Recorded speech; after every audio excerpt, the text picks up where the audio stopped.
Today's topic is holidays and dementia. And I certainly had lots of holidays that I enjoyed with my husband over the course of his decline. And so there was a lot that I learned, and a lot that I've learned just talking to other people, working with other people about this topic. So the goals for today's discussion: how do you set things up so that you're more likely to be successful? How do you make sure that whether you're at home or you're going to somebody else's house, that the environment is a friendly one? How do we respectfully welcome people into the space when they are a person with dementia? What do we need to do to model patience and kindness so that other people understand how to support our loved one with dementia? And again, how do we demonstrate that we recognize that everybody is doing the best they can? And how, in the middle of all of this, do I practice self-care? So prepare for success. Well, the first is to set realistic expectations. And I'm sure that everybody has learned over time that if it used to take us 15 minutes to get our coats together and get into the car and be on our way, we need to probably double that at least. And we need to set our expectations, not just that things are going to take longer, but set our expectations that this might not be the day I thought it was going to be.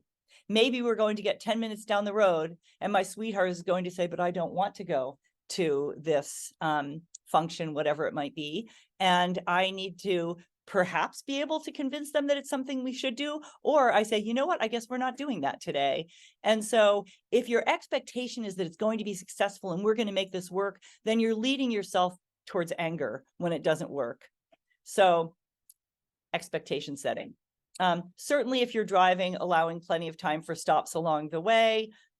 If flying, I would like to point you to our website. We do have blog postings there. And in March of 2022, I wrote a piece that's about how to have how to have greater success if you're flying with a person with dementia. Of course, as you know, if you're traveling, packing extra clothing and snacks just in case. And sometimes maybe you need to do that without the person knowing that you're packing extra clothing, because that's kind of insulting to know that you're bringing a shirt just because you think I'm going to make a mess. And so what I do is I just put those things aside in case we need them.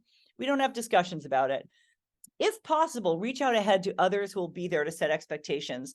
So one of the things that I found really helpful back when is that when we were going to some kind of a group gathering, whether it was for a holiday or just some other kind of group gathering, I knew that a lot of people there, for a lot of them, it would have been some time since they had seen my husband, and he would perhaps be different than the last time they saw him. And so I would send out an email ahead of time saying, I'm so excited about seeing you, and here are some things that you should know about Evan. And so I would point things out like, it's taking him longer to answer questions, so please give him time.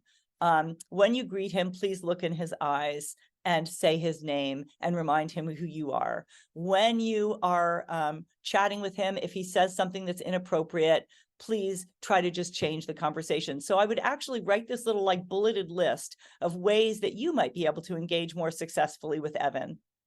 And people thanked me for it. And they felt that they were able to have better success communicating with him because they knew what to expect. A lot of people are kind of uncomfortable when there's going to be somebody with dementia in the space because they're just not familiar with it. Creating a friendly environment. So at home, if I'm the one who's hosting, I need to remember that people living with dementia really do well with routine.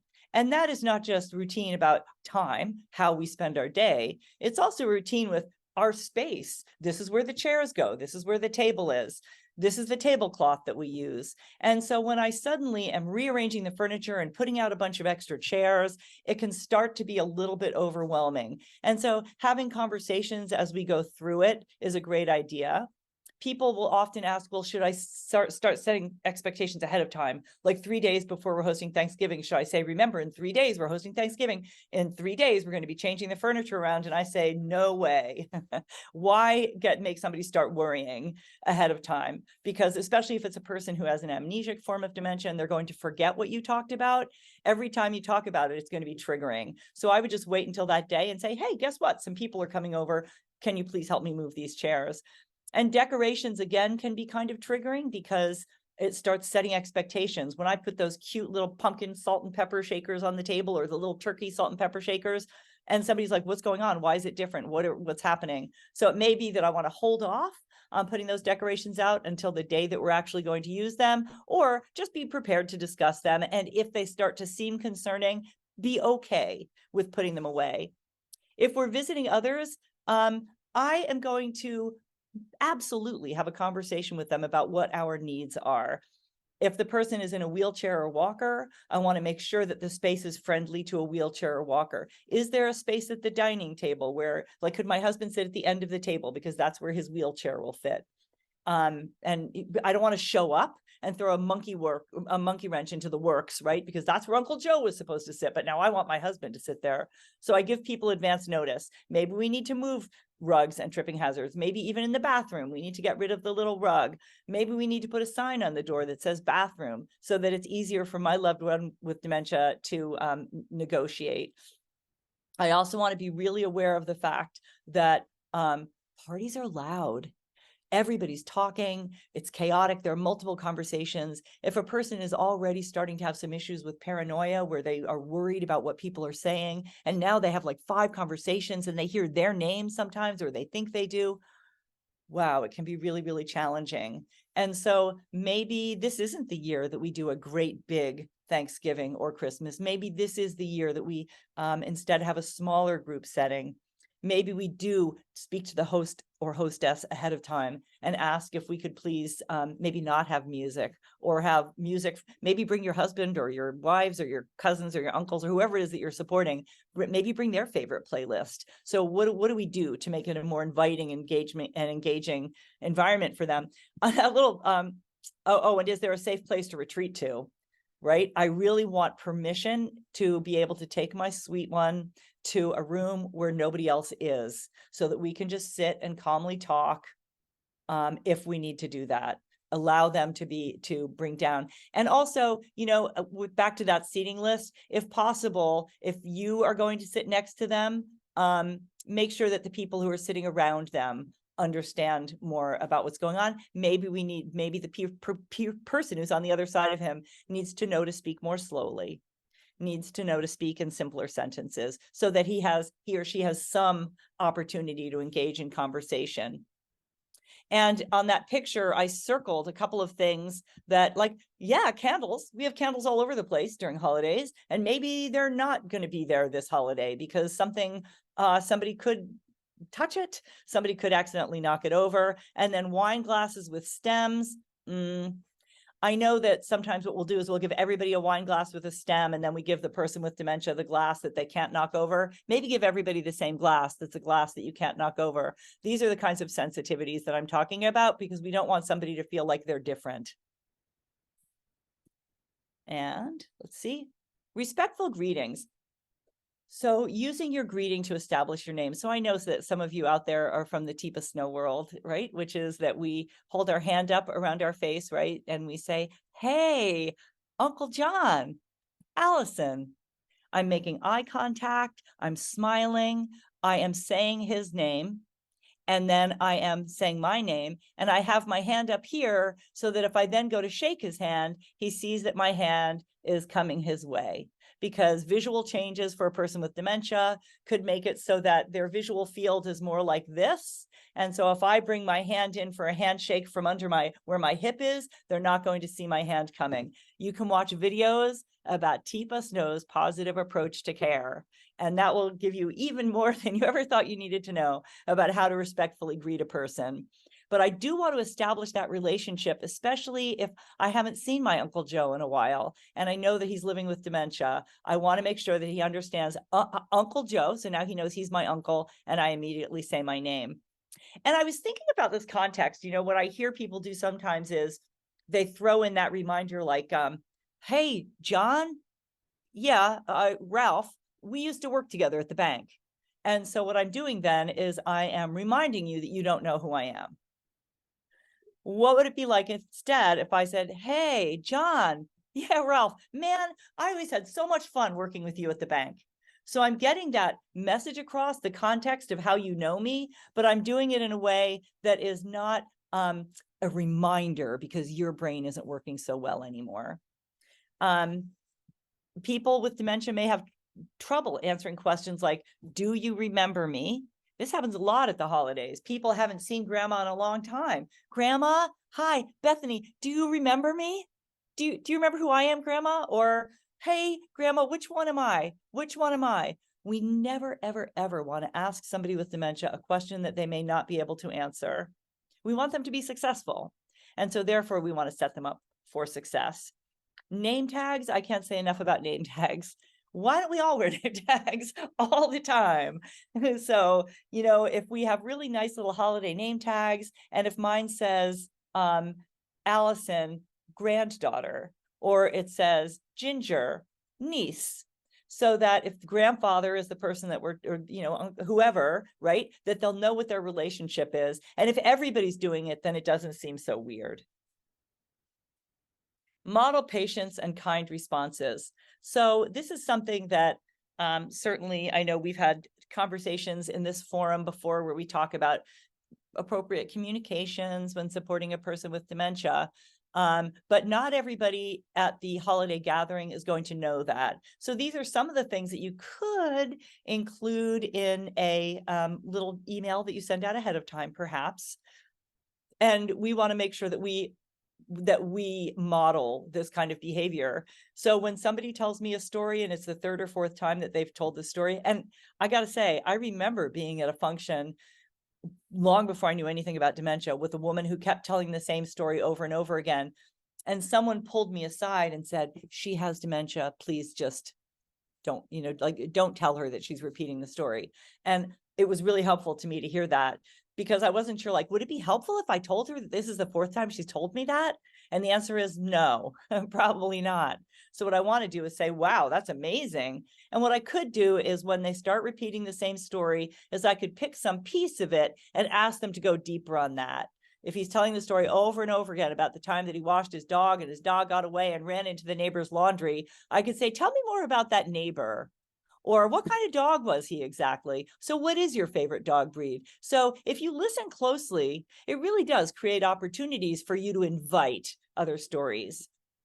Remember that we need to allow time for the person to find words and answer questions. So it can take up to 20 seconds for a person living with dementia to respond to a question because of how their auditory processing has been impaired. And so we want to make sure we give adequate space and time. We want to use simpler sentences and fewer words. Don't reality check.